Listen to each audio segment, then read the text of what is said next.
Hi, I'm Dave Blake, and in today's video, I'm going to share with you how to set up your DNAKE Villa stations and show you how quick and easy it is to get set up and operational. So first things first, you're going to need to go to the DNAKE's Cloud website, which is eu-cloud.dnake.com. And you need an account for this, which will be set up by your distributor. So if you haven't got one set up just yet, then give us a shout. We can get that set up for you. And then the next thing you want to do is log in. So just click on the login page there. And it will take you to your dashboard here, where you can see all of your online and offline devices and all of the sites that you've created there.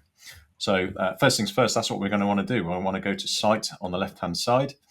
And you'll see there's two tabs here. There's Community and there's Single Family. Communities for kind of your multi-way systems. So if there's multi-residencies, more than one apartment, then this is what you'd want to set it up under. Also, if you want to use some of the property manager features, such as the time ranges for certain access rules and that kind of thing, then you'll want to create it under Community. But for a very basic kind of setup, with a Villa station with a single call button there, we're going to create this under Single Family. And again, this is so much quicker to get enrolled onto the cloud and get set up there. So if you click on Single Family and then just click on Create New Single Family on the right-hand side, it's going to ask you for a bit of information. So we're going to create this and give this site a name called EasyGates Test. Select the country region, which I'm going to set to UK +0, and then set the language as English. And then from here, you've got license selection as well. So there's three options for license selection. You've got no use license. So that's if you're just using it in a very basic way, where it's just the call station going to the monitor. Then you, without the use of the app, then just click no use license. If you're using the app, or if you're having this set up in a scenario where it's just a call station calling through to the app only, or if you're having a monitor on a separate network to the call station, then you'll need to use a license called without indoor monitor. And it's kind of as it sounds, really. It's either without indoor monitor, where it's calling straight through to the mobile app, like I said before, it's calling through to a monitor on a separate network. But for today's video, we're using with indoor monitor, which is where the call station and the monitor are both set up on the same network as we have them set up here. So select that, and from there, you've got an option to start adding your devices from here straight away. So I'm going to set the device type to the Villa station. Now, Villa stations are all of the DNAKE's single button call stations or door stations with individual buttons there. So I'm going to set that to Villa station. The door station option there is for your multi-dwelling, multi-occupancy. So that would be set up in your, so instead of under Single Family, it'd be set up under Community. So next thing it's asking for is the MAC address. So for the Villa stations, you can find this on the box, or you can find this on the back of the unit itself. If you've already mounted the unit there and thrown away the box, you can get the MAC address just by logging into the call station locally via the IP address. Just open the web browser, go to the IP address and log in, and under the system information there, you can get the MAC address from there. But I have got these set to one side for now, so I'm just going to copy my MAC address and paste it in for the S213K. The device number, it will automatically allot the device number as you've added each device. So it's going to start from 1 and go onwards, but obviously I've only got 1 in this case, so just leave that as it is. And I'm just going to call this S213K test. You can also set the daylight saving times here as well, but I'm just going to leave that as it is, because it will obtain the time and date from the country region that we've set to from a pooled address that it's automatically set up with.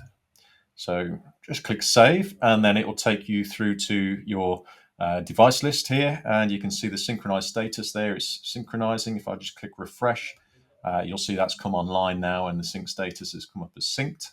So that's my call station added, the S213 model, and I'm just going to add the monitor now. It's the same process, but obviously change it from the Villa station down to indoor monitor. And again, same thing, copy and paste the MAC address there, Again, this is on the back of the device, on the box, or with the monitors themselves. You can go through to the settings. So you can click, swipe across, go to settings, select version in the settings on the monitor, and it will be, you'll have the MAC address, IP address, and all of the information on there as well. So just pop that in there and then set this to master.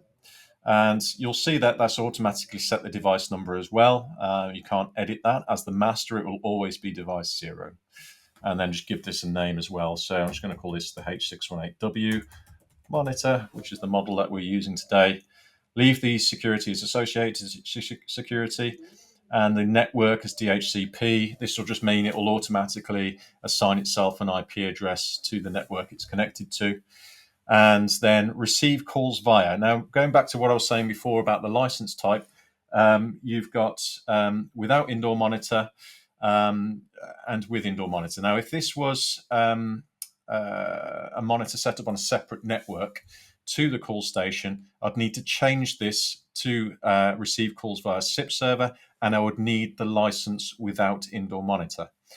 Being as we've got it set up today on the same network, then I'll leave that as receive calls via local network.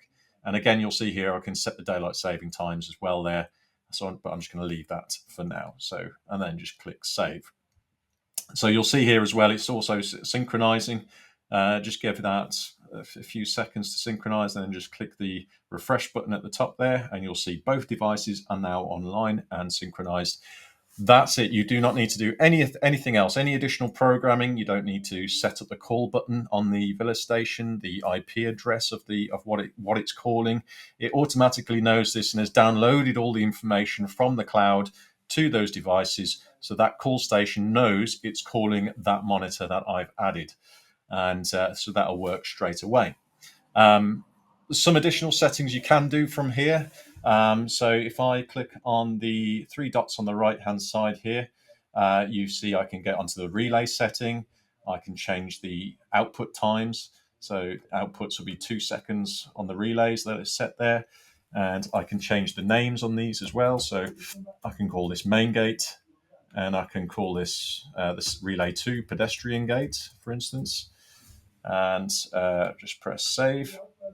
So that's set the relays now. So that's how it will appear on the app, and it's how it'll appear on the monitor as well.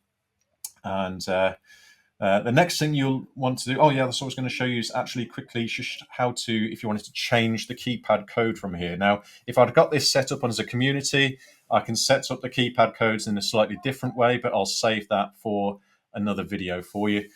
But in this scenario, I'm going to go the 3 dots on the right-hand side again, click on Access Device Web Server.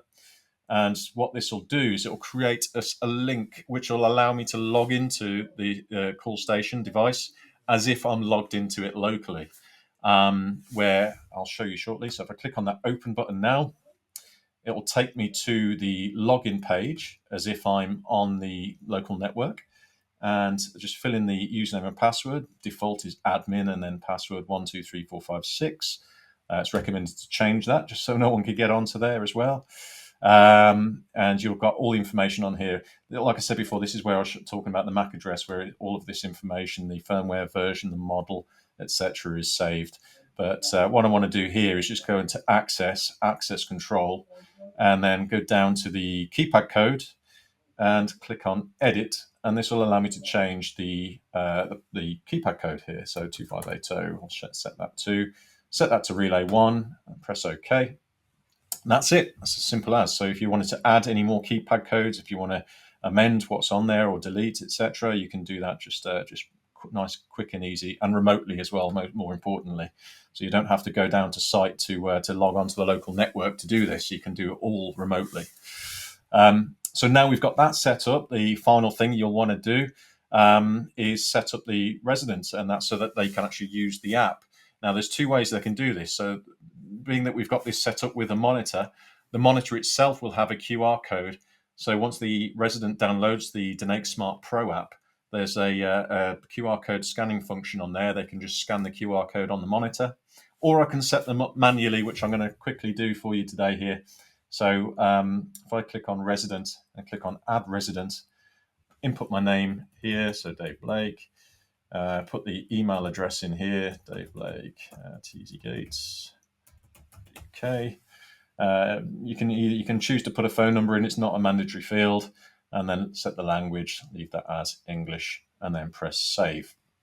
So now what will happen is I will get an email come through, and on that email there'll be a QR code, again, where I can use the QR code feature in the app to scan and log in, or it'll have a unique password which will have been created, which I can just then use my email and the unique password to log into the app with. And once you're logged in, it will ask you to change the password to something more memorable and get you to log in again with that password. And then you'll have access to all of the functions and features within the DNAKE Smart Pro app, which I will be doing a video on separately, or a separate video on all of the functions and features within there, how to use the event logging, how to set up Siri commands, how to set up additional family members, etc. So keep an eye out for that video. But yeah, that's how quick and easy it is and it can be to set up a single property on the DNAKE Smart Cloud Platform.